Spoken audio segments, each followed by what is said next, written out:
As if the McCrispy couldn't get any better, Bacon and Ranch just entered the chat. The Bacon Ranch McCrispy, available at participating McDonald's for a limited time. Ba-da-ba-ba-ba. Scott for Scots here. Do you hear that? Bring the mic in close. That's not how the grass should sound. There's weeds everywhere in this lawn. It's time to take action with Scott's Turf Builder Triple Action. It gets 3 jobs done at once. Kills weeds, prevents crabgrass, and feeds your lawn so it keeps growing strong. Ah, much better. Get a bag of Scott's Triple Action today. It's guaranteed, or your money back. Feed your lawn. Feed it.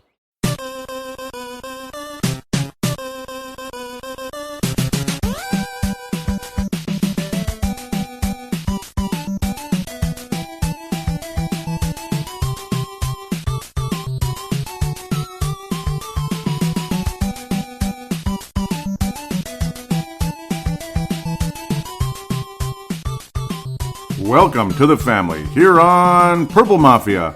I am your host, Paladino Joey, or Joey Awajan. Purple Mafia is available on the sportstuff.com, iTunes, Stitcher, and Double Twist. And now you could actually say Google Podcasts. Google Podcasts is now basically, it mirrors iTunes. So all of my shows you could listen on Google Podcasts. Just look it up. It'll take a second to download on your Android phone. So basically your Android phone can be just like an iPhone. You can download any podcast. Now, of course, you could do the same with Double Twist and such, but Google Podcasts as well probably makes it easier at the end of the day because you can literally take the show and put it on your home screen, which would make me feel special. It really would.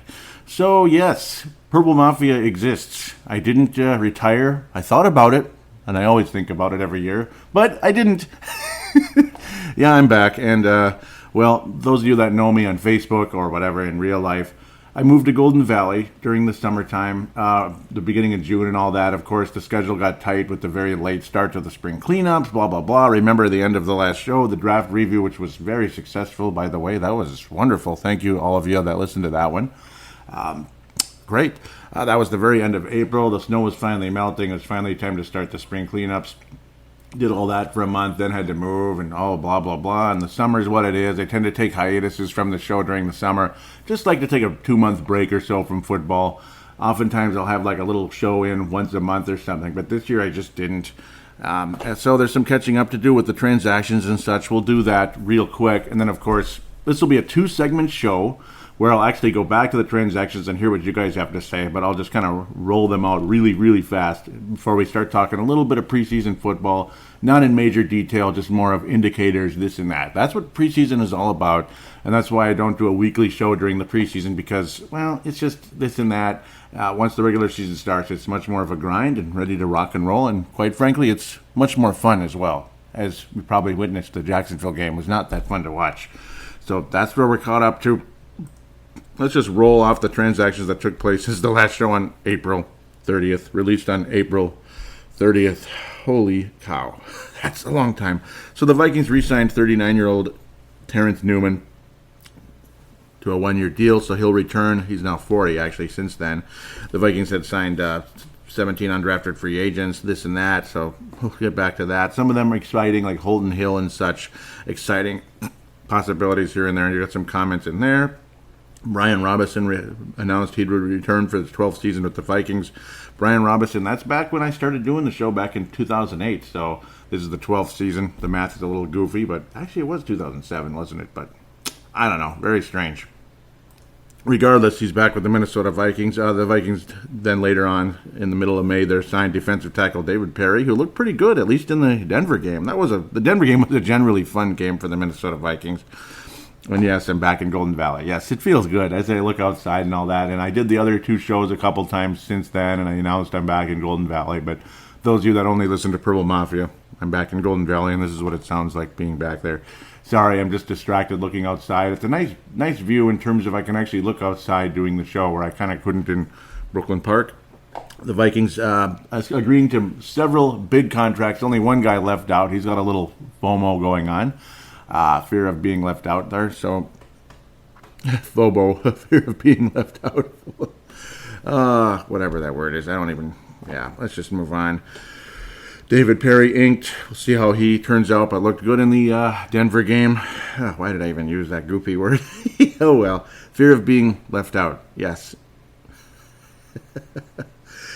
$72 million over 5 years, $40 million guaranteed for Danielle Hunter. He was the first big shoe to drop there for the Minnesota Vikings in the signings. And then Tony Sparano,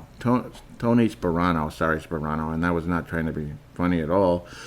Tony Sparano, the offensive line coach, died of what was an apparent heart attack on his way to church and everything. They were about to go to church, and then he was in the kitchen, and then his wife came, like, after a few minutes, and he collapsed already. And it's like, The worst part, and this is something I wanted to kind of get off my chest as well, he went to the hospital 2-3 days earlier for chest pains, and they released him. And I don't know, what the hell? They couldn't do an angiogram on him to see. They had to have, right? They couldn't have. Did he resist it? What's the deal? But again, it's none of my business of if he resisted it or not. But good Lord, I think Tony Sparano should still be alive today, and that bugs me. That really bugs me. This kind of stuff. This is related to my friend Neil, you could say, too. Certain things, who died. He was a co-host of mine on Brave the Wild. Occasional co-host, an extremely close friend of mine. So this one kind of hit home a little bit. Of course, I've had issues with high cholesterol and all that, and it's been in my family and such. So again, this one hits home big time. Not making it about me at all, of course. Tony Sparano, I think he should still be alive today. The fact that he was in the hospital with the chest pains and they released him the next day. What the hell? How could this happen? I don't understand doctors that get paid, how much. And it's not even the salary. You go to school for 8+ years. You don't, I'll just leave it at that. I don't understand. I don't understand how this could happen when he was already there, when they could have treated him, they could have fixed it. Angiogram. Look at the arteries. Does this, you could put a stent in. Does he need a bypass? This and that. Regardless, he should still be living today. Even if he ended up having to retire from coaching, which we probably would recommend that, but you never know. I mean, look at a lot of guys come back right away, just like nothing. So depends on the condition, I suppose. We'll continue from that. Tony Sparano. I'm going to give you a moment of silence, just like the Minnesota Vikings did yesterday in U.S. Bank Stadium.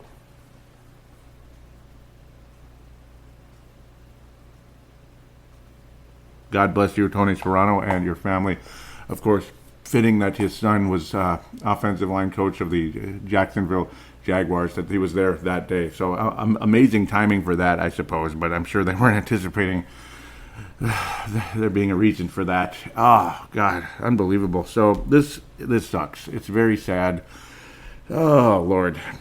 I always liked this guy. I always liked him. The Miami Dolphins and the sunglasses. And, of course, the sunglasses were not a bit. That was another thing. I felt bad for him as well. He injured his eyes as a teenager working in fast food. I don't know if it was McDonald's or Burger King in the Miami area many years ago in his youth. He injured his eyes. Some hot grease got in his eyes, so his eyes have been sensitive ever since. So he had to wear sunglasses all the time. Sunglasses indoors, obviously outdoors. Big surprise. And that was the case there. He did a hell of a job with the Dolphins, all that. Had to replace the fired coach with the Oakland Raiders a couple of years ago. A little goofy bit with burying everything in this hole, blah, blah, blah. Football coaches, whatever floats your boat, I guess. Oh, man. But I was very excited when the Vikings brought him in. Offensive line that needed help, and I thought he did a hell of a job. And, at the end of the day, he'll be sorely missed. And he's been replaced now by 2 assistant offensive line coaches. So we'll just have to leave that as is. God bless Tony Sparano Jr., and wife and daughter, all that. God bless you all. How we transition from that, I have no idea, but something positive, you could say, for the Minnesota Vikings. A lot of people feared the Vikings would lose Stephon Diggs in free agency because wide receivers priced themselves out of teams sometimes. But we can smile and be happy that Stephon Diggs has never had a 1,000-yard season, I guess. So that was Vikings were able to leverage that, I guess. And, similar contract to Danielle Hunter, 5 years, $72 million. Stephon Diggs, back on board with the Minnesota Vikings. Very exciting to have Stefan Diggs inked for the next 5 years. Wide receivers are extremely expensive, extremely expensive, like Landry and such. A lot of people feared he would be gone, but he is in the house. God bless. So again, interesting. He can make up to 81 million total with incentives and all that, and that's how football is. So basically the exact same contract as Danielle Hunter. Great to have all these guys in the fold. The one being left out is Anthony Barr at this stage, and we'll get back to that, I guess, at some point. Richie Incognito, this is after the injury from, around the same time, literally around the same time. Nick Easton will have neck surgery and is out for the season. This was August 9th as we jump way ahead. Of course, Tony Sperano's heartbreaking moment was on July 22nd. So, yeah, almost a month ago already. It was just a week before the start of training camp. Just unbelievable. About 10 days before the start of training camp. It was a Sunday morning. Of course, Stefan Diggs, that was another little birthday present for me. A couple days after my birthday, Stefan Diggs being inked for 5 years. Then around the same time, the Richie Incognito show conversation came out. Easton, obviously, there was questions of when he was going to come back anyway. And, of course, the injuries. He's been oft injured, unfortunately, as valuable as he is, the left guard who can also play center. He has played center, and he's extremely valuable. Richie Incognito called Mike Zimmer a bleeping liar for denying the Vikings have interest in signing him, and blah, blah, blah. That was kind of funny. But ultimately, at the end of the day, because Zimmer said basically there's no truth to that, tweet that, basically, like tweeting it back at Richie Incognito for tweeting out that the Vikings have had interest in him.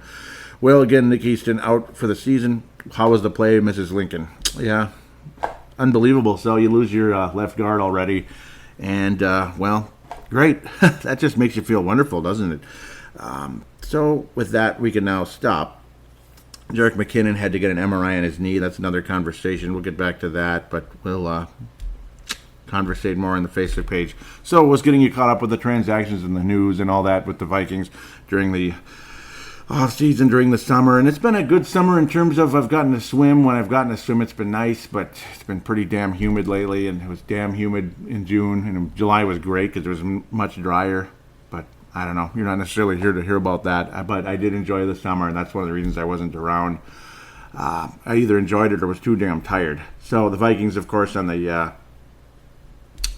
11th of August, defeated the Denver Broncos in what once was Mile High Stadium, right? Broncos Stadium. Yeah, gotta love that. 42-28, very entertaining game. You got to see Mr. Cousins, Kirk Cousins, of course, have his debut. He was perfect. You got to see the arm strength down the field. Very encouraging. This was a fun game. This game made you feel so good about multiple positions in terms of the quarterbacks and the running backs. You just feel set. Of course, Dalvin Cook hasn't even played a snap in the preseason yet. You feel good about the running game. Latavius Murray made it look easy and all that. He only attempted 4 rushes, but every one of them was easy as pie. Ultimately, 43 yards, so about 11 yards a carry. Mac Brown even looked good. He was solid out there. Rock Thomas was unbelievable. And, of course, had that 72-yard scamper to pay dirt after the reception. Broke a couple tackles. Got through 2 guys. Literally split 2 guys. Mike Boone did not have a particularly good game. But, again, stay tuned for that. Mike Boone, that's the competition there. Mike Boone versus Rock Thomas for the third running back, and man, I kind of want both of them on the roster. Of course, you might end up having to try to sneak one of them to the practice squad, and good luck with that, unfortunately. We'll see what happens there. Daniel Carlson looking more and more like he's pretty much locked the job in. He made all of his kicks, including a 57-yarder. Forbath basically was just getting kickoff duties, and then you switched them up the next game in Jacksonville, against Jacksonville anyway, and things did not go as good for Forbath as they did for Daniel Carlson. And, of course, Daniel Carlson was drafted after the Vikings traded up in the 5th round to get him. So, not looking good for Kai Forbath. God bless him, unfortunately.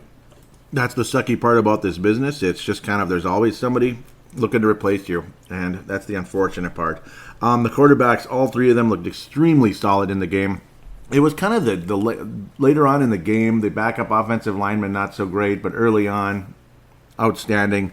Very encouraging signs from O'Neal as well for the Minnesota Vikings. Extremely, extremely positive signs coming out of him. And that's Brian O'Neill, of course, the Vikings' second-round pick. The Vikings had to kind of trade up to get him as well, but luckily the Vikings were able to get him. Encouraging signs out of him, of course, still needs to bulk up. That's been going on for a while here. Needs to bulk up, needs to put more weight on, this and that, add weight. But encouraging. He didn't give up any hurries or any sacks, of course, so very encouraging, at least in the Denver game. Very strong. Still looked good in the Jacksonville game as well. Offensive line certainly not nearly as good, particularly late in the game. I mean, freaking Slaughter had no chance to even throw the ball in the second half, hardly. But really, nobody looked good in the Jacksonville game. Obviously, much better defense, even though Denver's defense once upon a time was looked on as great. Awful game for the Denver Broncos. Case Keenum couldn't even complete a pass, hardly, in the game. But the situation continuing here. Mike Remmers, the Vikings hope that he will come back healthy at some point. Of course, Tom Compton will more than likely be the left guard into the season as we talk about the O-line continuously here. They protected Cousins and Trevor Siemian pretty well, though, in the first half. It looked good. The first half looked good. The second half kind of got a little bit icky. Denver started kind of catching up in the second quarter as well and into the third quarter. Things not looking so good for the Vikings, but a strong overall finish. All the quarterbacks look really nice.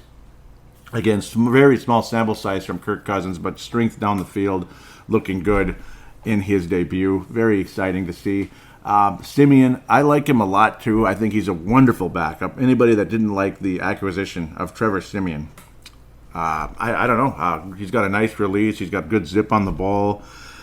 Smart decision making. The interception he threw wasn't the worst throw ever. Wasn't the best throw. Was a little bit behind the new tight end for the Vikings, who just, he didn't have the best game at the end of the day. Conkin, not the best. I'm not that excited about him so far. I like, obviously, even Rudolph doesn't have the best hands all the time. David Morgan, I think, I think he's one of the most underrated players on the whole roster. But Conklin, I'm not too impressed with him so far. Ball's right in the breadbasket, right in front of him, and he can't bring him in. And this one was a little bit behind him, and that was the only interception thrown in the game, ultimately by Trevor Siemian. Again, not the best throw, but sometimes you got to bring that stuff in. But I really, really am impressed with Trevor Siemian in the small sample size against Denver. In fact, you could actually say it was a fairly big sample size. He had a lot of playing time out there. And the good part about Trevor, he's only 26 years old, too, so still got a career ahead of him and could be a backup here for many years or somewhere else if it comes to that. Kyle Slaughter looked solid also in the game. At the end of the day, you get to see a little bit of that throwing arm. He certainly has a lot of mobility, and you can see why the Denver Broncos wanted to keep him. He's not a spectacular player, but he's got talent. 9 of 11 on the field out there. All the quarterbacks were great. Quick releases, strong arms, strong throwing, and, looks like we're set at the quarterback position, and it leaves you feeling awfully good about things. Again, Rock Thomas looks like an NFL player. I think he deserves to play on Sundays, either here or somewhere else, depending on the decisions that come up. Same with Mike Boone, though. Again, not a very good game against the Broncos, but still solid at the end of the day. Solid as you move forward into the Jacksonville game, where he was outstanding. Chad Kelly had his value here and there for the Denver Broncos, but we're really not here to talk about them. There were just some moments in the game where the Vikings defense, more of the second and third unit, did not look good at all. And that's where the fear always comes in. Some teams' second units are just better than others. The Vikings' defensive line, I think, though, is about as good as you're going to get in the NFL, ever. It's about as good as a defensive line as you're going to get, top to bottom, all the way from Everson Griffin, Daniil Hunter, guys like that, the new purple people eaters you could call the front four. They're that good. All the way down to Perry, Bauer. Tayshaun Bauer didn't play at all in the second game, unfortunately. He looked awesome. I didn't like the Steph Curry wiggle worm move he did, but in the first game when he got the sack, but whatever, still looks awesome. The defensive line is unbelievable for the Vikings, top to bottom. The top guy all the way to guys that might even get cut. It looks wonderful. The defensive line is set. Mike Hughes has made a wonderful first impression as a cornerback. Kick returning, special teams and all that, nah, he's not that big of a deal. Special teams, I think we're still lacking, unfortunately. But there's an opportunity long-term for this team to... we're pretty much set at the cornerback position. And, of course, hopefully to improve the special teams, the kick returning and all that. Marcus Sherrills looks older and older every single year. He's still got the skill, but at the end of the day, nothing spectacular. Multiple interceptions in the game, one from Anthony Harris, one from Jack Tocho. He's one of those, of course, backup tight ends along the way. We'll see. We'll see if Tocho can hang on from last year. He was a 7th-round pick in the 2017 draft. Tayshawn Bauer, though, God, I love that guy. He's got a nice future in this league, I think, as do multiple other players. Holton Hill did not have his best game. He got beat pretty badly after all the wonderful, wonderful raving reviews we got. And, of course, him being an exciting practice squad player, the Vikings outbidding other teams. The raving reviews he had coming in, not looking so hot so far, is Holton Hill, unfortunately for him. Generally speaking, though, solid game for the offensive line. And, well, the offense looks unbelievable. Obviously, depth at running back here and there looks unbelievable as of the Denver game and such, as we're going to quickly head into the Jacksonville game. 14-10 loss to the Jacksonville Jaguars. It's not the score. Well, you could say the points is the frustrating part. The Vikings defense throughout this entire preseason, well, of course, second and third quarter didn't look so good. But generally speaking, the Vikings defense, particularly the top unit, but again, the depth unit, particularly the defensive line, looked fantastic. But the Jacksonville game was just ugly, ugly, ugly from start to finish. There was really nothing fun about this game other than seeing Mike Boone have an awesome game. Mac Brown was solid as well. Rock Thomas, nothing particularly special in this one compared to the last game, but Mike Boone was unbelievable. Just time and time again, able to break through. Ultimately, 7 yards per carry, a 26-yard scamper along the way, where he just could not get in, inches away, but then was able to power his way in from the goal line. 91 yards for Mike Boone and only 13 rushes. Again, 7 yards a carry. Rock Thomas, though, he was 5 yards a carry. He just didn't get the ball as much. Latavius Murray, though, what the flying fiddlesticks. Fill in the blank there. I mean, what the hell kind of bullcrap Adrian Peterson garbage is this? I mean, were these fumbles or were they just like, here you go? I mean, was he trying to lateral the ball to the ghosts in The Shining or something? Were the two girls waiting for the ball? I mean, what the fiddlesticks? This is terrible. 2 fumbles from Latavius Murray. He looked like Adrian Peterson on crack. I mean, what kind of crappy fumbles were those? Oh, Latavius, come on, man. I hope this isn't a trend. Please tell me this was just a mirage and maybe he was seeing mirages at the moment, because how the hell do you fumble the way he did twice in such a short little time there? 2 times. I mean, that can cost you a game. That can end the playoffs. We've been there before. We've all been there. In fact, yesterday, 9 years ago, the Minnesota Vikings brought in a guy by the name of Brett Favre in a black SUV with Brad Childress. But we're not talking about that right now. I just don't want to see starting running backs, backup running backs, whatever they are, fumbling the ball away at key moments in games. Even in the first quarter, though, because it can set the tone for the rest of the game. Like Jacksonville in the Metrodome. Yeah, give me a break. U.S. Bank Stadium going up 14-0 in the first quarter because of a couple of BS fumbles. It's kind of tough to catch up on a good defense like that, and the Vikings offense plays anything like they did in the game yesterday. Heaven help us all. I mean, that was awful. It was awful. So pray to God this is not a trend. Luckily, he's not the starting running back, but again, obviously, what's the fear of Kirk Cousins? He's got a little fumbling problem too. Luckily, we haven't seen that yet, but very small sample size. Kirk Cousins looked a little bit more like Case Keenum of the Broncos in this game, but again, you're playing a much better defense, this and that. Luckily, it's the preseason. Not a pretty game for really anybody. Trevor Siemian was adequate at best. Kyle Sloter was awful most of the time, but showing that athleticism, this and that. His completion percentage was higher than anybody else's, but he was also on the field a lot longer, and he did lose a fumble. So 3 fumbles in the game, 2 of them lost at the end of the day. That was a strip sack that ended the game, though. So, I mean, it was the last moments, but hey, the Vikings were in position, 4th and long, this and that. Who knows? Still a chance to win the game, but ultimately did not. Cody Kessler just might be the eventual starter for the Jacksonville Jaguars. We'll see what happens there. The Vikings did assess 6 sacks to the Jacksonville Jaguars along the way. Sorry if this sounds a little bit wacky and crazy, but it's a preseason game, so I'm kind of bouncing all over the place here. And again, I do apologize. 6 sacks in the game, great. Vikings offense, again, ugly. Defense was really good. Jacksonville's defense was good. forcing the Vikings into mistakes and just awful moments. Daniil Hunter with a sack, Anthony Harris with a sack, Weatherly and Gideon shared a sack, and Odenigbo from last year's draft was able to get a sack. Eric Wilson as well. Now, where's Williams? That guy, too. Where is he? Where's Williams? That guy got a sack in the game. There he goes. Able to get a sack as well for the Vikings. And then they end up taking it away because it's, oh my God, total bullcrap. Of course, this was talked about extensively throughout social media and such. The whole forcing the quarterback onto the ground, basically going on top of the quarterback and pile driving him into the ground, which was barely the case here. The new rule changed because of the Aaron Rodgers hit from Anthony Barr. Let's just call it the Aaron Rodgers rule because that's basically what it's become. So that was taken away, and that kind of set social media afire with that one, saying this league is finished. You can't even sack a quarterback anymore without getting called for roughing the passer. Yeah, that was kind of frustrating. Not a good moment for football fans there, I'd have to say. Oh, Lord. Yeah, so it would have been 7 sacks. It would have been a nice little moment for Mr. Williams there, but unfortunately he roughed the quarterback. What a jackass. What a jerk. Yeah, whatever. Yeah, I'm a little discombobulated right now. This game was balls. It was just, I don't know. Do I even have to talk about it? It was just lame. It was a lame football game.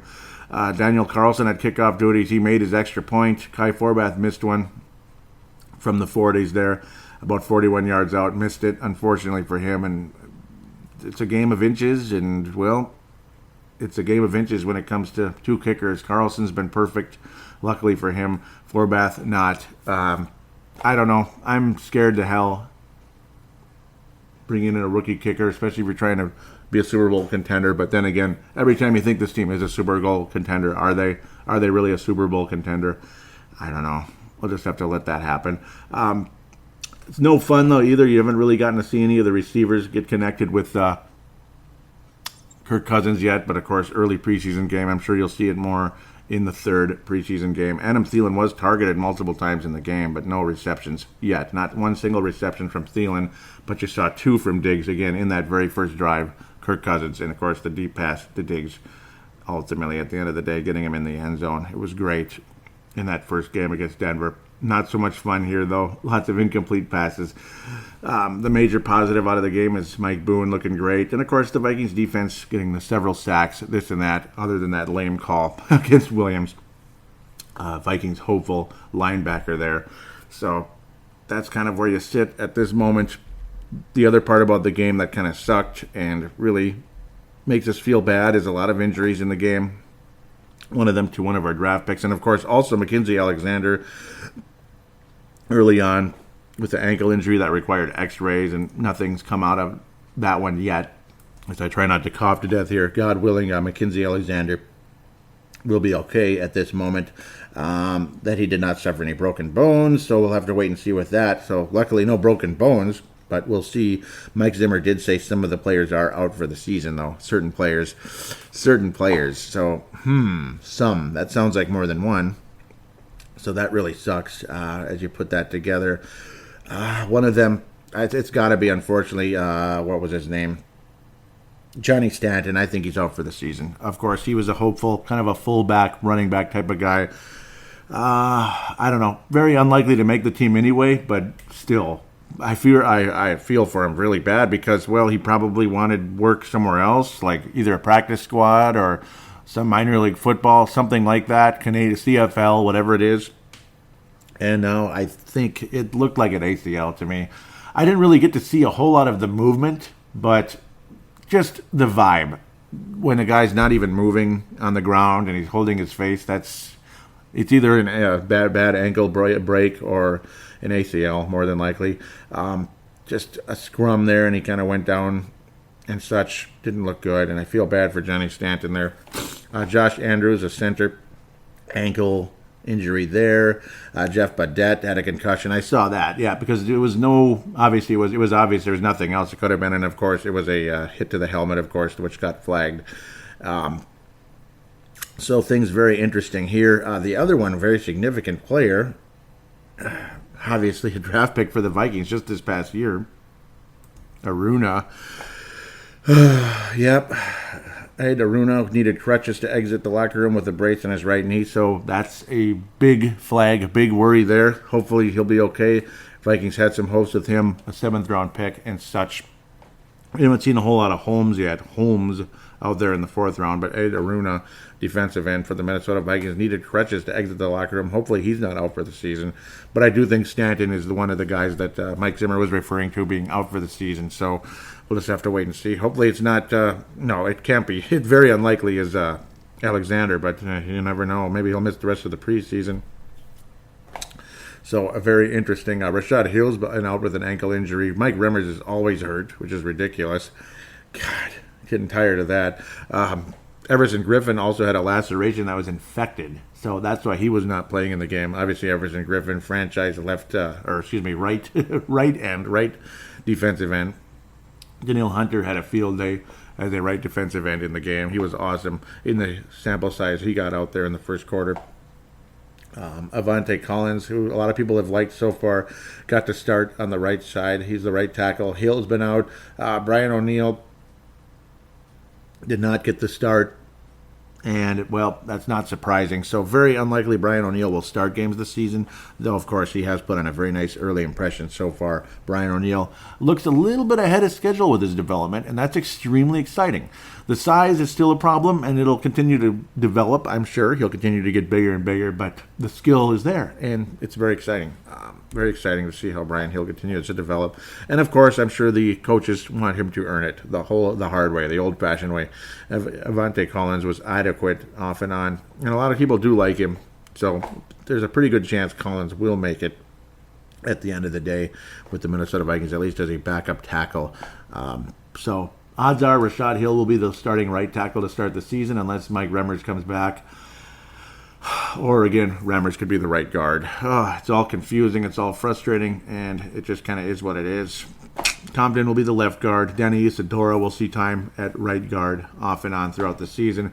Cornelius Edison has been the starting center because Elflein has still been held out, and we're just going to have to wait and see how things go there. Edison has been adequate in his time out there. In fact, he was pretty good, actually, in the first game, I would have to say.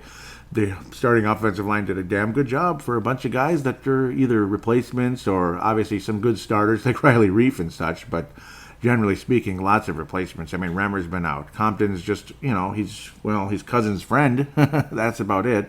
And he's local, so that's good. But a bunch of guys that haven't really seen much action in the NFL. They did a hell of a job in the Denver game.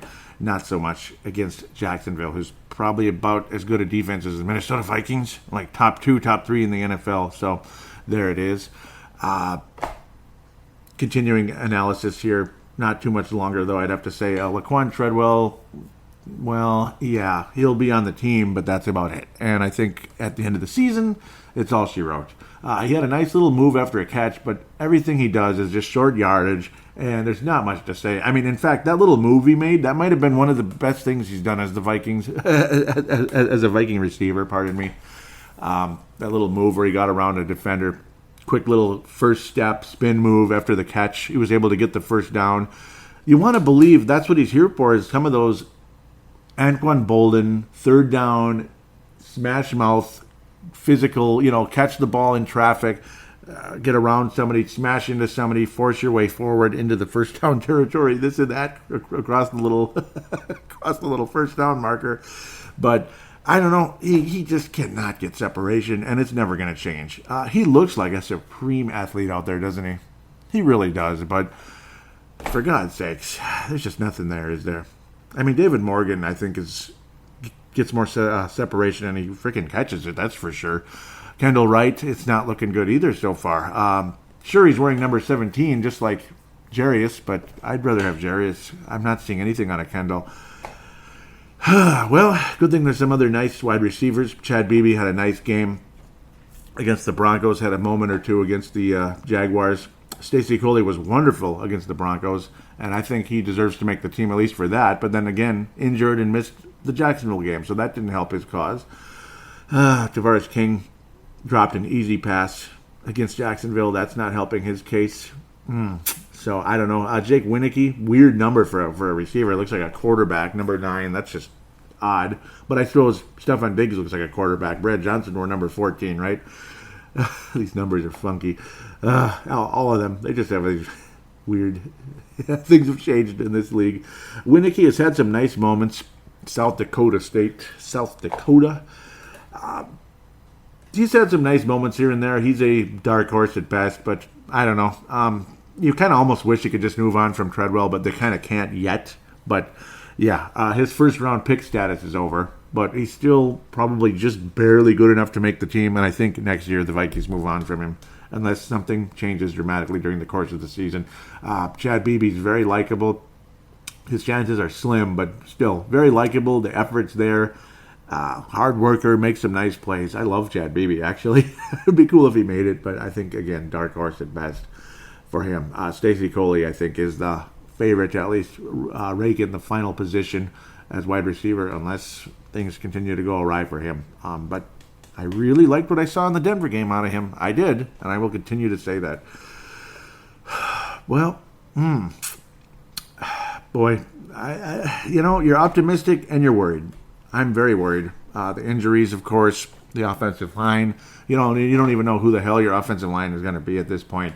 Brian O'Neill, very, very early in his career.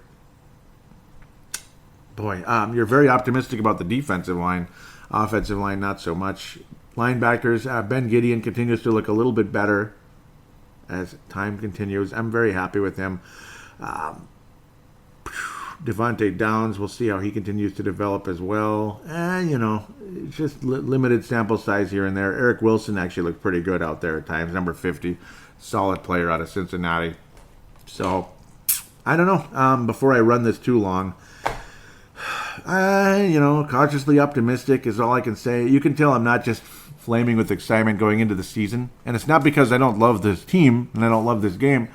It's, there's holes and I don't know, and the injuries just keep happening, and yeah, I know, welcome to football. Injuries happen, but I don't know, they're kind of significant and stuff, Luckily, the quarterbacks again. I think we're set at quarterback. Well, no kidding. And running back is a position of strength, and it's very cool. It doesn't look like losing Jerick McKinnon is the end of the world. It does look like that Latavius Murray, though, has all of a sudden picked up a fumbling problem. Hopefully it's just a small thing here, and it's going to go away very quickly. Nobody's perfect, this and that. He's fumbled the ball before in his career. He was pretty solid last year about not fumbling. I remember McKinnon developed a little fumbleitis in a couple of games last year, and that went away very quickly. So that was nice. Hopefully,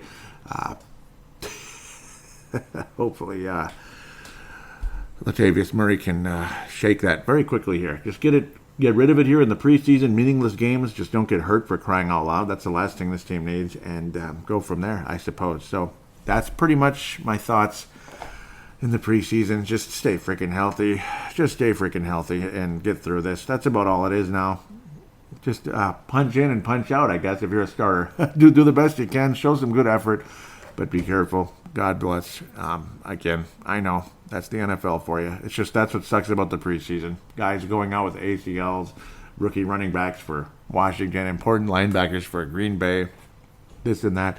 I don't celebrate anybody's injury, even Aaron Rodgers. I hate him, but, I can't celebrate anybody's injury. I had bursitis in my knee in June. It hurts like hell. And that pales in comparison to what like an ACL must be. Or a broken bone obviously hurts like bleeping hell. I've been there before many years ago. I'm not going back. God willing. Knock on wood. So now that I'm running this too long, I'm going to take a quick break and we'll get back to what you guys have to say about all the different transactions and everything Vikings with the fan interaction segment.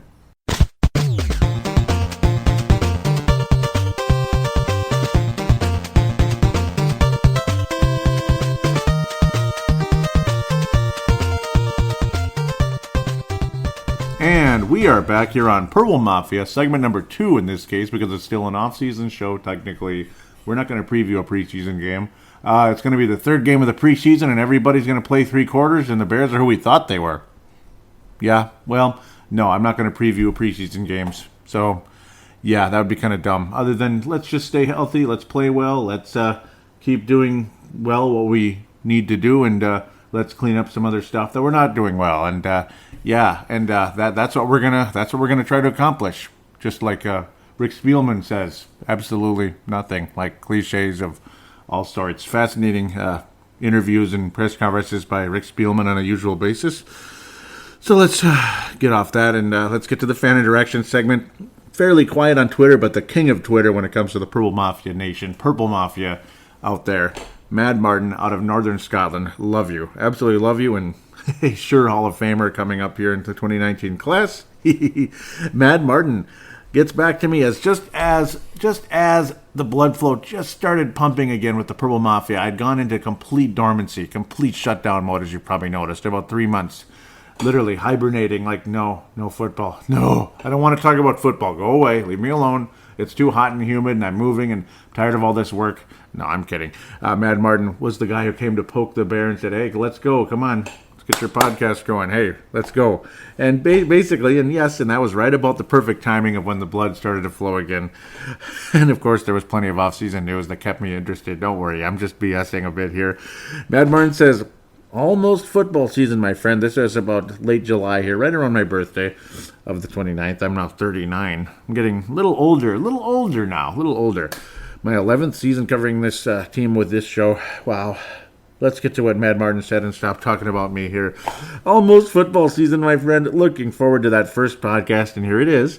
I've tickets for the Jets game and home game against those Lions. Time to win it all. O-line worries me. Can't disagree with anything that was said there. The O-line still worries me, and it worries me even more with Nick Easton being out. There's certain experts out there that say Nick Easton isn't that good. Others that say he's extremely valuable. I'm kind of leaning towards he's valuable. I won't say extremely, but he's certainly valuable, and he's a loss. And, he was good for running plays more than passing plays. His run protection was better, particularly down the field as the run was developing. He was a really good blocker, very athletic in that sense. Not the best pass blocker, but again, a good run blocker. He was good for those running plays to the left there. And unfortunately, we covered that, and it sucks and it hurts. I want to say again, thank you. And it is great to hear from you, and I'm glad you had took the time to look. I'm glad you took the time to tweet me and help get the blood flow going again for this show. It says, looking forward to the podcast. Long, busy summer for both of us, no doubt. Preseason is on us. Another year flying past. And we're getting older. That's for damn sure. We're getting older and wiser, and hopefully the Vikings are doing the same thing. Interesting you mentioned the Jets, and that will segue me into a little mini segment here. We'll call it a mini segment. It's a segment within a segment, because who plays for the New York Jets, Mad Martin? I think you know. And wow, that's an interesting choice that you made there. And oftentimes, because ticket prices fluctuate and depends on the opponent, it's different now, and it's kind of cool in a sense. It's bad in some ways, like Packer tickets cost way more than New York Jets tickets or Cincinnati tickets last year. The one game a certain quarterback got to play in for a couple seconds, and he looked jittery and nervous and not the same guy. He looks a hell of a lot like the guy that was building in confidence, was getting the shackles taken off, and 2016 preseason game against the San Diego Chargers in U.S. Bank Stadium, the very first game ever played in U.S. Bank Stadium. He looked so good, and you saw a guy, one of the Chargers, tear his Achilles tendon, and you watched his calf muscle bulge out because the Achilles tendon snapped, and then up went the muscle. That was nasty. Little do we know what kind of nasty thing would happen to Teddy Bridgewater. Luckily, none of us saw it, but horrible throughout the descriptions. But that's what I'm talking about. A guy by the name of Teddy Bridgewater, quarterback of the New York Jets. Gone but not forgotten. That's for damn sure. There was all these concerns about him coming in. Oh, boy, is he even going to be able to play? And the Jets will probably end up just, who knows? They'll just kind of sit on the IR all year. Who knows? Teddy is back. He looks exactly like the Teddy against the in the U.S. Bank Stadium when you started seeing further and further accuracy. You saw further and further confidence from him, stronger accuracy down the field. That was his weakness, and you saw it getting better and better and better. Just like we did throughout the season when some of the shackles were being taken off in 2015, but then moments where you didn't see it. Teddy Bridgewater is back, ladies and gentlemen. He's back, and it's real. It's real. I believe it. As long as there's nothing funny going on with his knee, per se, where it's a non-contact thing and funny stuff happens to guys like that, I pray to God that's not the case. His mobility is back. His confidence is back. And I'm thrilled for him. I just wish, I get a tear in my eye. Not at this second, but when I see it, I get a tear in my eye thinking, man, I really wish he was back in purple. I really do.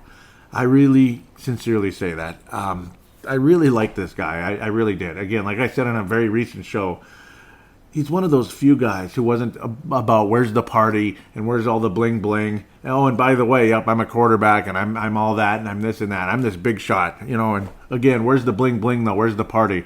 No, there's just something different about this guy. Just the calmness, the confidence, without the arrogance, and the down-to-earth personality, but then the strong leadership. And then, gosh darn it, he can play, and the intelligence. He would make smart little plays that made just say, oh, that was kind of cool. And it was always stuff like that. And, nobody's perfect, but he's a hell of a player, I believe. I think he's none of these guys that, the Geno Smiths of the world who actually played for the Jets. This and that. He's not, he's not like this guy, that guy. He's not Todd Bowman. I think he's way beyond any of those guys. And he's going to have a hell of a career. The question becomes, again, well, when you have a guy by the name of Darnold there in New York, it's going to be a tough time for Teddy being a long-term quarterback there. Don't be surprised if he is the short-term starting quarterback, though. But you feel bad because remember when Matt Castle was the bridge to Bridgewater? Well, it's like now Bridgewater is the bridge to Darnold, Sam Darnold. So then where do you go with, honest to God, like where do you go with Teddy Bridgewater now? Does he end up going to the Miami Dolphins? What happens next? I don't know, man. Miami Dolphins, I always thought that was kind of a destination for him at some point, if not here. God, I'd love to have him back. But when you commit $84 million to Kirk Cousins and the guy's got a great arm and such, you're kind of stuck. It just kind of is what it is. And people were like, well, like you can't trust the guy's knee because you just never know this and that. Oh, boy. Well, again, it's just kind of you just throw your arms up. What the hell can you do? You're just a Viking fan watching and, well, just wishing him the best. God bless you, Teddy Bridgewater. Keep it up. Keep it coming. The accuracy. Oh, man. The Atlanta game, we'll just look at it for a couple seconds. August 10th, just for a couple seconds. I'm going to segue for a minute. This isn't going to be the longest show ever, so you might as well enjoy this for a couple seconds. Little Teddy Bridgewater conversation. Well, he was 7 of 8 in that first game. Looked awesome. He threw a touchdown. He had a quarterback rating of 150.5. That's basically perfect or close enough. Sam Darnold's looking good, too, so far. Josh McCown's that veteran, Band-Aid guy who they thought would be a short-term starter. It's almost like, why the hell did they sign Teddy Bridgewater anyway? But then again, I'm glad they did so he could display his skills in that sense, so he can build up his value for his next team, I guess. It's just kind of weird. I guess that's what's happened. He threw an interception in the recent game here against Washington Redskins, of course, Kirk Cousins' former club, and the Jets lost, but again, a preseason game, who cares? But, not bad. Not a bad game, and he looks wonderful. The confidence, he's not afraid of getting hit. Hit. He's been hit many times. Hopefully, we're able to get Dalvin Cook in there for maybe 1 to 5 carries or something against the in the next game coming up here. Oh, something's distracting me. Get out of here. Damn it. That's annoying. So, pardon me for that. Where do you go from here? Well, good luck to Teddy Bridgewater. That's pretty much all I can say at this point. Very excited for him, though. And good luck. God bless. So the next game is Seattle. That's what I thought. In U.S. Bank Stadium. So coming up, hopefully the Seahawks suck this year. That would be great. Though, of course, Mr. Big Mouth is now on one of my more liked teams, a team that used to be his arch rival, the 49ers. But whatever. Screw Seattle. I'm all messed up in my head right now. Let's just move on. Facebook page. Now, of course, the Twitter account is at Purple Mafia Show, at Purple Mafia Show. I'll keep that in the show description.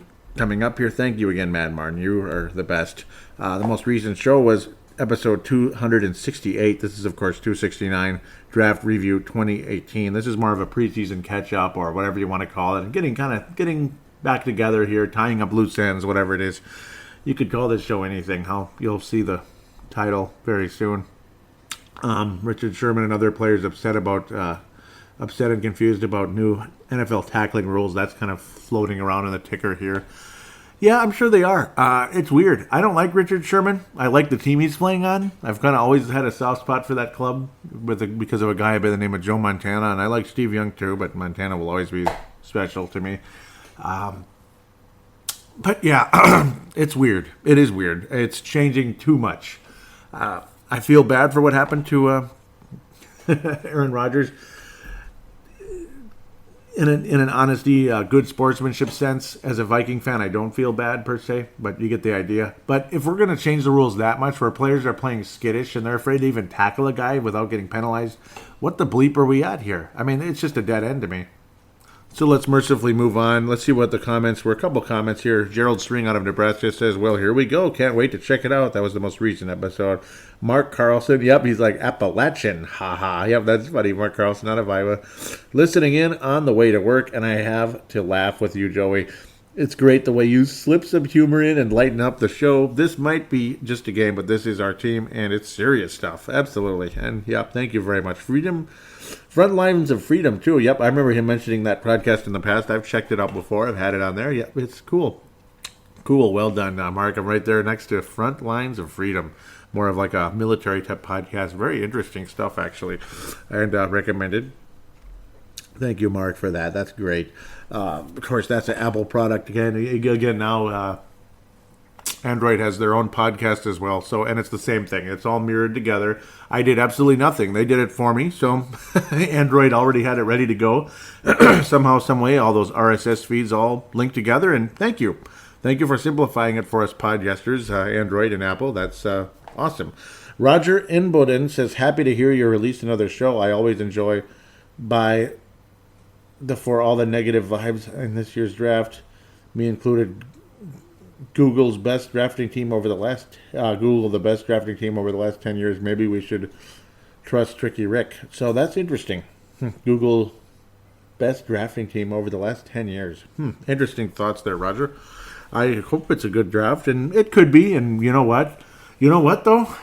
Look at Brian O'Neill and a guy by the name of Mike Hughes. I mean, you have a point there, Roger. And yes, this is a very old post, and I'm glad to finally be getting back to you. I didn't even click like on it. I just did, and I apologize. I didn't even click like on Mark's. What the devil? I'm sorry, guys. Yeah, that's terrible. I'm sorry. You deserve a like for what you said there. Thank you. Yeah, it's only 15 weeks ago, but thank you so much, though, guys. Mike Hughes and Brian O'Neill, though, extremely encouraging. Extremely. This show's still going to go over an hour, isn't it? But yeah, I've got a lot of catching up to do. Vikings green sign, 39-year-old cornerback Terrence Newman. Let's hear your comments. Of course, I already mentioned the story, but now I'm going to actually respond or hear what you guys have to say. Mark Carlson says, this is not convincing me that they addressed all the holes either by free agency or the draft. A great player for sure, but he gets tested every game by the fastest receivers in the league and sometimes is burned. I guess one more year or what? Yeah, it's got to be it. He's turning 40. He's my brother's age, pretty much, slightly younger than my brother, I guess, maybe a couple months younger. He was born in 78, for crying out loud. I'm born in 79. We're getting old here. And again, like I mentioned in the previous segment, I had bursitis in my knee because of the way I was sitting incorrectly at work, and the damn thing still ain't completely healed. It hurts still a little bit, but I can completely function normally. It's just not 100%, you know what I'm saying? But for a few weeks there, I could barely walk. It was hell, and especially still having to do lawns as they weren't going to get done on their own. That was fun. Age matters a lot, and I'm telling you, that's why I'm bringing it up.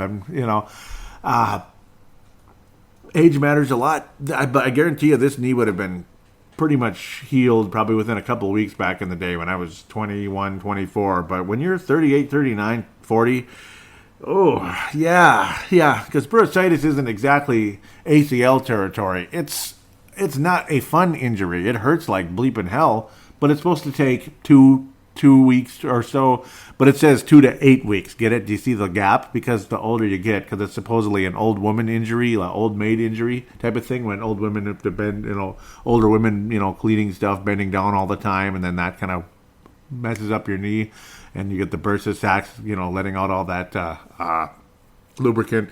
Well, for me, I was just sitting incorrectly for a long period of time. I had my knee bent the wrong way, and like an idiot, and that was not productive for me. So, okay, let's continue. Dave Hickey out of Iowa. Well, that's basically what bursitis is. And, when there's a long gap, it takes longer to heal because of this or that reason. Like you're using it too much still or you're getting old. A little bit of both. Dave Hickey says he's definitely lost a step, but what a person loses in speed, I think he makes up for with his intelligence. He has been burnt by everyone. He has been burnt, but everyone was burnt in that championship game. Oh, God, yes. Everyone was burnt in that championship game, Dave. You're damn right. You're a star candidate for that right there. I mean, it was... up the middle, we looked like dog dookie. I mean, Harrison Smith had his worst game of his career. Anderson Dejo, he got hurt earlier, and then he got hurt again in the game. He got hurt weeks earlier and all that. But Lord have mercy, that was, it didn't even matter. And the best part is we didn't sign a single safety. We didn't take one in the draft, but we took another corner, and Mike Hughes looks awesome. So extremely encouraging. Let's continue. Dave Hickey was saying we got burnt in that championship game with Smith, Rhodes, Waynes. Yeah, Waynes has all the speed in the world, but what good is it if you're totally out of position? Exactly. And Mackenzie Alexander has an ego that doesn't want to take coaching and has always seemed to be 2 steps behind. I have personally met him, and I think he's a dickhead to boot. Ouch. That's not good. That sucks. He's been burnt more than a dirty rug. I think the new rookie was brought in to replace Mack. As far as Newman, I think Zimmer wants him there to help teaching the younger players, and someday will be hired as a coach under Zimmer. That's what I think, too. I think Terrence Newman is a future secondary coach, and I think that's a perfect position for him, and there you go. And who better to learn from than a guy who coached secondaries years ago with the Dallas Cowboys, where Terrence Newman also played under Mike Zimmer as the secondary coach. Gee, that's a coincidence, isn't it? So earlier, the Vikings had signed 17 undrafted free agents and all that good stuff. There were some exciting ones mixed in. Jeff Baudette, he was the one that had that little concussion there. Mike Boone, that might have been an awesome one here out of Cincinnati. Curtis Cothran. Where's the others? Yep, Garnett Dooley, Armidi Foreman out of Texas. Chris Gonzalez. Holden Hill was the one a lot of people were extremely excited about. And that's an interesting one. Hercules Matafa, unfortunately, suffered an ACL injury back in June. I always get sad when I hear that. And you're just, I guess, getting started, just getting your career growing, and then that happens. It's just, I feel sick for you. Even though it's kind of late now, I feel sick for the guy, I do. Peter Pujols, we haven't seen him play out of Holy Cross. That gives me a bad memory. They upset the Gopher hockey team years ago. Number 1 team in the nation, and he couldn't even beat a team called Holy Cross that didn't even have a winning record. Oh, that is so Minnesota. It's not even funny. Trevon Mathis, cornerback. Trey Matthews. Too bad it's not Clay Matthews, but Trey Matthews, safety out of Auburn. Corey Robertson, wide receiver. Rock Thomas. The rock of our salvation, right? Well, not really. Out of Jacksonville State. He looked awfully good, obviously. Jake Winicky out of South Dakota State. Jonathan Wynn, who got some time in there at defensive end with the multiple injuries there. With Arun and, of course, Mr. Everson Griffin not being available either. So Jonathan Wynn getting some significant minutes out there. Snaps, I should say. Good for him. So we'll continue now. I'll try not to drag this too long. Gerald String says, go find the next Adam Thielen. And maybe it's Winicky or that young Beebe, Chad Beebe, who's the son of Don Beebe, the former Buffalo Bill and Green Bay slacker. Don Beebe, of course, well known for his hustle, knocking the ball away from, I believe it was Nate Newton, right? Yeah, it was Nate Newton. Either Nate Newton or Larry Allen of the Dallas Cowboys. Nate Newton. He was celebrating a... It couldn't have been Nate Newton. It was, whatever. Yeah, it was Nate Nate Newton running for the end zone for the Dallas Cowboys after a fumbled ball. And he just held the ball down, like kind of celebrating before he got in the end zone, and BB knocked the ball right out of his hand, forced to safety on the Cowboys. That was funny. The Cowboys had 55 points already, so bleep the Cowboys.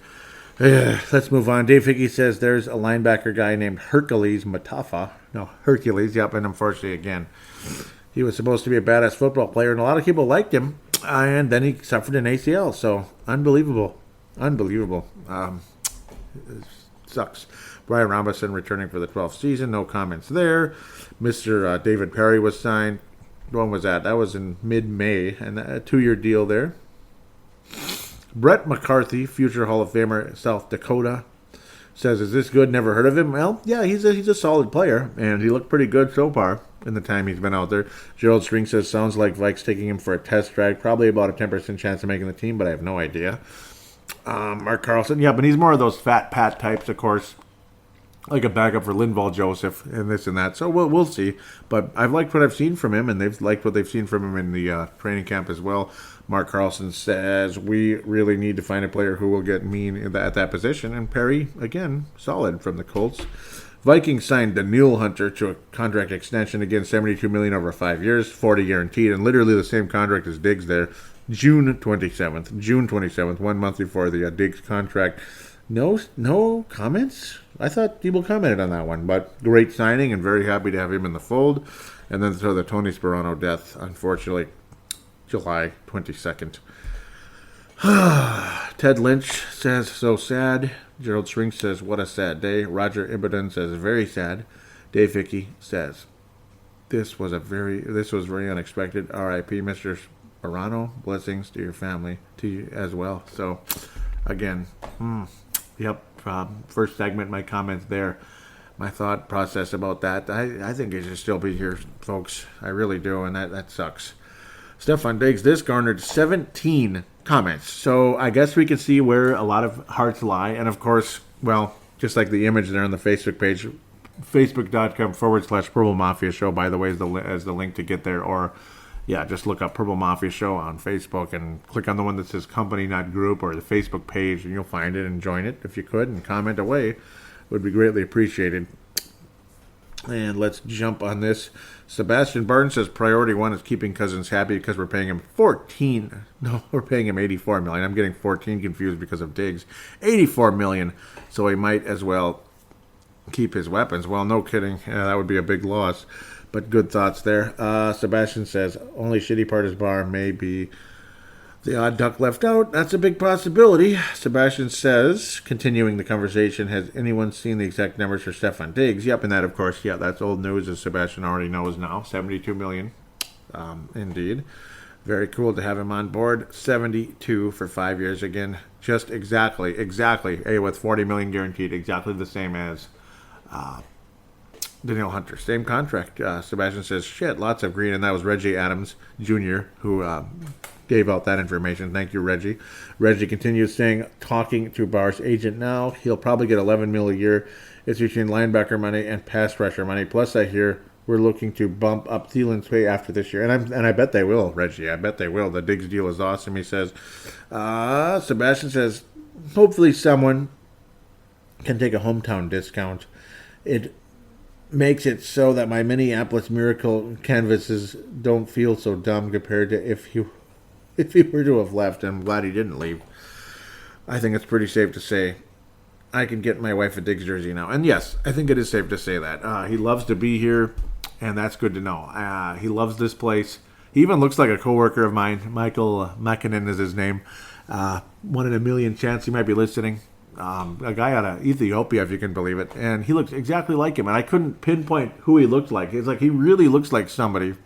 And then it's Stefan Diggs. That's who it was. Pretty cool. So, yeah, when I told him, you look like Stefan Diggs, and he's like, I've heard that before. So, very cool. Yeah, at first I thought it was Dominique Wilkins that he looked like. Jeff Royland says Cousins, Cook, Diggs, and Thielen are all signed until he's 2020. That's a good thing, and you are doggone right, Jeff Royland. It's awesome. A lot of super important players are signed, and the good news is, you know how there's a window for a team and all that? The window it's a nice window. It's still open pretty big. That's the good part. Like, Cousins is signed for 3 more years, Diggs, all these guys, and none of these guys are like, 40 years old like Brett Favre, or 35, 36 years old like Pat Williams. I mean, that, like the 2010 Vikings, you could just smell the disaster coming. Even the 2000 Vikings, there were a lot of guys getting older, like 2000, the 2000 Vikings, you could just see the end coming. Ronald McDaniel was old. Jeff Christie was old. You could go on forever. Ed McDaniel was way, way past his prime, especially after the ACL in 96. Yes, I'm that old. 1996. Guy after guy. Orlando Thomas had an ACL in the 96 playoff game, I remember, against the Cowboys. He was never the same after that. He was awful. he had some moments, but generally speaking, he was so good before that injury. God, that was disappointing. Orlando Thomas. Oh, he couldn't keep up with his grandma at the end there. See, it was literally like a window. Guys that had been hurt and were aging, and Robert Griffith wasn't really that good anymore. Yeah, he was still good, but not really. He aged pretty quickly, too. I remember he broke his ankle, or was it his shoulder or something? He really wasn't the same after that, and he ended up leaving for Cleveland anyway, which is kind of weird, but yeah. What's the other ones? I mean, there's so many. Chris Carter was getting old. He was getting slower, and by 2001, the guy was freaking done. He wasn't even close to the same guy. Jake Reed had left, and he was way past his prime. We could go on forever. The cornerbacks were awful. Anyway, we had nothing defensively hardly, other than like the Ed McDaniels, the John Randalls, and such. And Randall, of course, left unhappily to the Seattle Sea Chickens. You could go on forever. The guys that left, or they weren't the same. Randall McDaniel and Jeff Christie went to the Tampa Bay Buccaneers, and they weren't that good anymore. Anyway, this and that. Man, it was frustrating. One player after another. One player or another either got old or was getting old and left because of their money and all that, and Dennis Green was cutting salaries and because he had to. So let's move on. Gerald String says, one more big name to go, Bar. And, well, I don't know. I'm hearing more and more. And again, like Darren Doogie Wolfson of the Scoop podcast, he says nothing's going on. Nothing between Bar and the Vikings. So that's not a good sign. Okay, here we go. Let's have some fun here. Richie Incognito tweeted out that the Vikings have shown interest in him. And Mike Zimmer basically said this. Oh, there's a difference. Shut up! And then Richie Incognito responded with this. Liar. You liar, you! Liar! Who do we believe? Probably both. I don't know. I guess. That's kind of funny, but it was good times. Good times and great oldies there. I don't know. Whatever. Bottom line, after that conversation, Richie Incognito is not going to play for the Vikings. So I think it's safe to say that that's kind of that ship has sailed. Is that what we like to say in modern day radio and modern day this, modern day that? That ship has sailed. Toot toot. That's about it there. And of course the Nick Easton injury. Nick Easton injury, season likely over. It's just wonderful stuff, isn't it? Doesn't it make you just feel warm and fuzzy inside there? Left guard is not going to play a single game this year. It just drives me nuts. Poor guy. Cedric Paulding out of Mississippi says, how big of a hit is it to our O-line? Do we have a backup plan? No, not really, unless you call Tom Compton the guy, unless you call him the backup plan. I guess he's a backup plan. He's not the worst signing ever, Tom Compton, but certainly not the best either. Danny Isadora. I think he's got a future in this league. Mike Remmers can't stay bleeping healthy either. It's pretty much Mike Remmers and Nick Easton. Those guys can't stay bleeping healthy. Neither can Pat Elflein. Hello, Cornelius. Oh, Cornelius. Cornelius, boy, oh boy, we need your philosophies, Cornelius. We really do. We need it. Ha, ha, ha. So funny, isn't it? Well, Rashad Hill, he's banged up too. Go get him, Brian O'Neill. Go get him, Brian. It's all yours, buddy. And don't be surprised if Brian O'Neill sees significant snaps, particularly as the year progresses. Roger in Bowden says, you're kidding. That sucks. Ali Sidikai says, he's not great, but still sucks. Losing him, I thought he did okay last year. He's versatile, too, and this would have been his second year at left guard. He is versatile. Because he's good. Like I was saying earlier, he's good downfield, particularly on the run plays. His rush defense, pass rush defense, is not the best. He's just, but again, he's an interior lineman. Interior linemen generally are more about the run anyway. But, his athleticism is good. His protection, his general protection is not the best, but his run blocking is good. That's what he's there. That's what his strength is. And it's needed, and it was very helpful. Having Nick Easton at guard rather than center, too, is an upgrade. And then you bring in Pat Elflein. That was awesome. That's why you saw a much better run game last year versus the year before. Like, Jerick McKinnon couldn't get space. That frickin' I don't even want to remember his name anymore. God, I don't even remember now. The big guy that drove us all crazy, but also the blocking was bad in front of him. So could you get mad at him or not? Oh, man. Why am I blanking on the guy's name? And, of course, it was Matt Asiata. Duh. It's like coming in my head and then I'm blanking out. But, yeah, Matt Asiata, of course. Yeah, that guy couldn't create space for his life, and he couldn't make a move around anybody. He could only power through, and when the blocking wasn't good, there's just nothing to be had at that moment. Ali Sidikai was like, could Richie be in? And that was, again, with the Richie Incognito was saying, let's get to the action, and he was going to come to the Vikings, hopefully, and that ended up really didn't happen. I wouldn't have minded, partially, but we'll see. Gerald Shrink says, man, I hope not. Ali Sidikai says, given his history, it would be weird cheering for him. Yeah, the guy's a bit crazy. Dave Vicky says, that does suck. That is why I wanted our first 3 picks in the last draft to be O-linemen, and none of them were. None of them. Well, actually, Brian O'Neill was, pardon me. But Zimmer keeps picking defensive backs. They are going to get a high-dollar quarterback hurt because of the subpar line. Could happen, and that is a concern. We need better protection. Wow. So that's kind of what that is. In-game threads with the Denver Broncos, mostly just frustrations here, but excitement there. Good, great running game. This and that exciting start by Cousins. Trevor Siemian looking the part. Quick release. Good zip on the ball.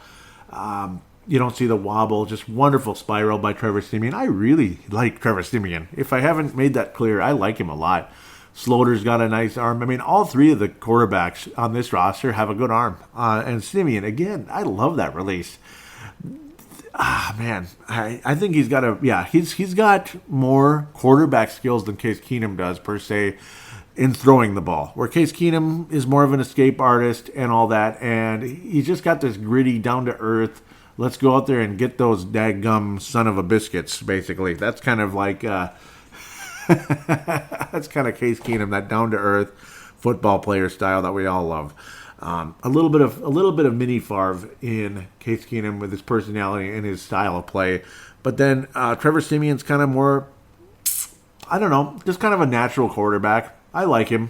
He's not fantastic. There's a reason he's a backup, but he's a damn good backup, and I feel very confident in Trevor Siemian as a number 2, especially with the Denver game. He could have been better against Jacksonville, but so could everybody. It was just a horse bleep game. So we'll just have to wait and see how that turns out later on. I did not feel good about it, but again, let's just let that go. It's a preseason game, this and that. And, okay. Yeah. Let's talk about Jerick McKinnon for a minute. He had to get an MRI on his knee. Luckily, it's just a strained calf, but they're going to keep him out for the remainder of the preseason, the 49ers, and then they will play the Minnesota Vikings in the regular season. So, yep, there it is. The old NFL's Paul Tagliabue / Roger Goodell's wacky bit after certain players leave and this and that, and then there they are, right back seeing you again, just like Case Keenum with Denver, and of course the Vikings playing the Eagles during this season, this and that. Just after the big games, you get to play those teams again to create more and more intrigue, more and more viewership and all that, because the games are going to sell out regardless, but the intrigue with the TV contract and all that, the TV ratings, a big deal too. Obviously, the TV ratings are what made the NBA money more than anything else. So, and yeah, NBA. The Jacksonville game. Well, that was weird. I didn't like the time either. Poor Patrick Grant. He says his cable is out. Damn it. And I feel bad for you, Patrick Grant. Hopefully next week you'll get better luck with that. That's got to suck. Kurt Back was saying this is a really damn ugly game. Tony Coleman out of South Dakota says fire Forbath, and he missed a field goal. Unlike Daniel Carlson, who's probably going to be your kicker, like it or not, Daniel Carlson is probably going to be the Minnesota Vikings kicker. Cedric Holding says, I'm at work. Mark Carlson says, I can't even listen. Deep in the salt mine. So he's a busy son of a gun. Dave Hickey was saying, haven't seen it yet. I was working, and it didn't tape for some reason. It doesn't sound very good from the start. The stat line, Cousins was like 3 for 8 for 12 yards. Sounds like pounder numbers. Yeah, it wasn't a good game. Let's just leave it at that. It was not good. It was terrible. Actually, I hated it. Let's talk about the injuries a little bit. Boy. Yep. Well, I talked about the injuries. Let's hear your comments. Justin Mayer Henry out of Colorado says, good Lord. Mark Carlson says, frick. Mike Feller, Stu Evans, interesting. says, I know it's preseason, but we sucked so bad yesterday. Another offensive line injury. It's been our Achilles heel for years. I know most of our starters will be back, but I'm going to lose faith if we don't draft offensive line next year. Yeah, it's getting ridiculous, isn't it? And the one time we did draft offensive line high, it was Matt bleeping Khalil. And, I just hate it so much. The whole frickin' season, it was a no-brainer that Matt Khalil was the best offensive lineman, the best tackle in college. And he comes to the Vikings. Oh, he started out well. And by the second year, it's like, this guy's horse shit, And then the third year, he's even bigger horse shit. And then the attitude kicked in. And he was even... why does it always have to be us? Why? Brian McKinney, same bleeping thing. Of course, he had even more natural talent than Matt Khalil. Boy. I mean, the last really good left tackle this team had, we know his name, don't we? We know his name, and he wore number 77. That was the last really good left tackle. And even he started poorly. He was a bit out of position, and Warren Moon got slaughtered early on. That was back circa 1994. But within about a year or two, that son of a gun, Corey Stringer, was freaking awesome. Freaking awesome. And since 2001, you drafted Bryant McKinney, like there it is. There's your franchise left tackle. He was great in his first year after it took until November to sign a contract, and the season was over already. But he was really good after that. And Michael Bennett had a nice season and all that, but that's great. And then... whatever, man. And then 2-3 years down the road, he was horse crap. Mediocre at best, even though when he was good, he was awesome. Matt Khalil, same thing. You draft him high and he screws you right where after a couple of years. And then here we are again. So I don't know what to say anymore. It's just horrible luck, I guess. But again, you'd like to see more of a focus on that offensive line, guards and tackles. Yeah, it needs to be a consistent thing. Draft guards and tackles, and there were so many guys there, and I love Mike Hughes. They must have just been infatuated with him, and we're seeing why. He looks awesome, not on special teams, but in his actual real position, unlike Marcus Sherrills was the opposite. He's only on the team because of his special teams abilities. He sucks at cornerback. So here we are just sitting around hoping for the best there with the special teams and, of course, hoping for the best most of all. That offensive line, it's become quite a Achilles heel for this club, to say the least. And I share your pain, I share your frustration, I share your anger. I really do. So great thoughts there, Mike Filler, Stu Evans. Thank you. Roger Imboden says ugh, and I can second that as well. Ed Aruna, that's concerning. He had to be carted off, and he was on crutches. And is it season ending? Well, Mr. Zimmer made it sound like there's multiple season-ending injuries regarding the Minnesota Vikings, so it leaves you wondering, is that the case? Nothing is floating out just yet here on Sunday evening. I was saying how the new show was coming, no comments, and that Adrian Peterson is set to visit the running back needy Washington Redskins because their young rookie prodigy running back is out for the season with an ACL. So Adrian Peterson of the Washington Redskins. He's going to replace Kirk Cousins as the big franchise name there. Yeah, go get him, Adrian. Well, he's within a very small amount of becoming 10th all-time. How many yards was it? It was right there. Where did it go? Very close, and it's gone. Don't you just love that? So apparently he's 36 yards behind the 10th place all-time leading rusher, Jim Brown, and only 3 yards behind Marshall Faulk, that being Adrian Peterson, who is at 12,276. He had recently passed Edgerrin James, the guy who also went to the Cardinals late in his career after the Colts. Marshall Faulk, another former Colt who went to the Rams for a long time and won a Super Bowl there. It's only 3 yards ahead of Adrian Peterson. So if Adrian pretty much suits up and carries the ball once or twice, he will pass Frank Gore is that high. Wow. He will pass Mr. Marshall Faulk, who is one of the greatest running backs of all time. So Adrian, without a doubt, is a Hall of Famer. It's just, of course, he's got kind of an icky record amongst him. Only about, not that many. Only about 500-ish yards to catch Tony Dorsett. How about that? Eric Dickerson, guys like that. Eric Dickerson's another 500 yards after that, so that guy will be tough to catch. Jerome Bettis, 7th all-time. LaDainian Tomlinson, 6th. That's really high.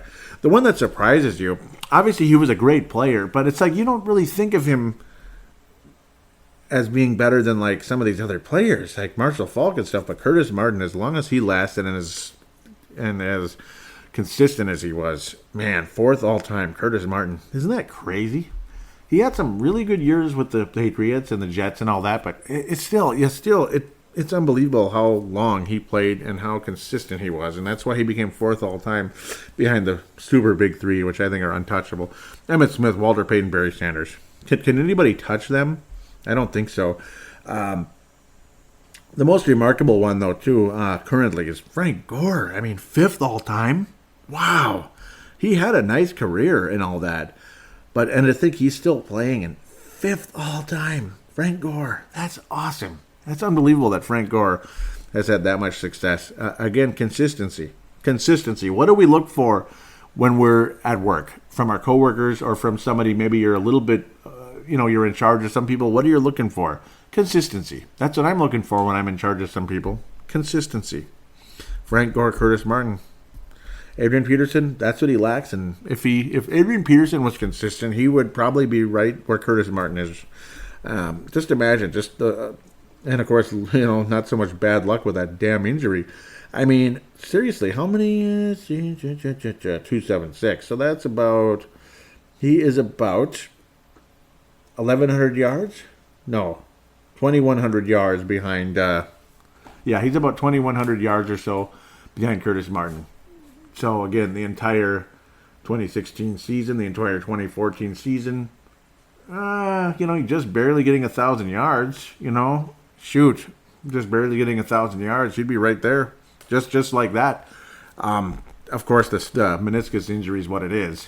I mean, a guy gets hurt, he gets hurt. But 2014, that he lost probably 1,300 yards maybe that year that he would have for sure gotten, barring injury and all those damn fumbles too.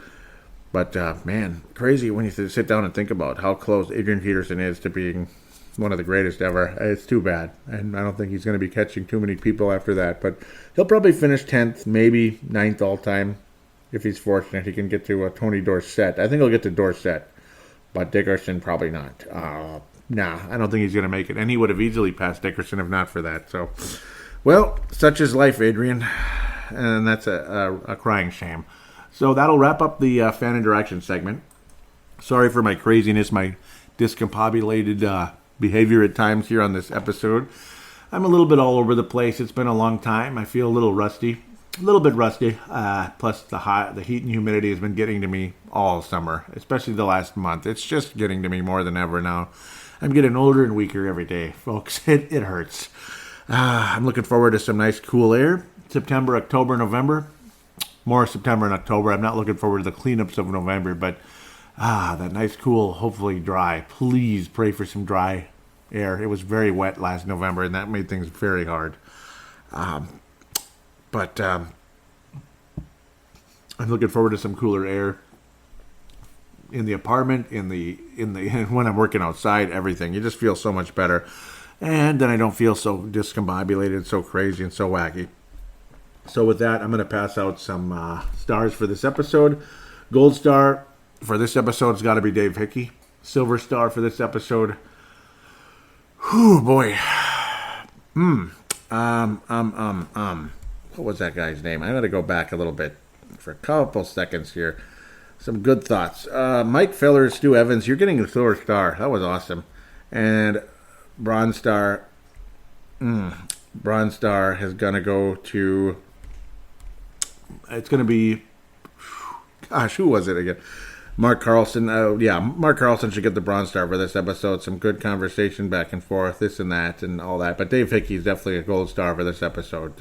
Awesome conversation. Thank you again. Ollie Sidikai, also thank you. He gets a bronze star as well. Good, strong conversation throughout the show. Thanks again, everybody, for your inclusion.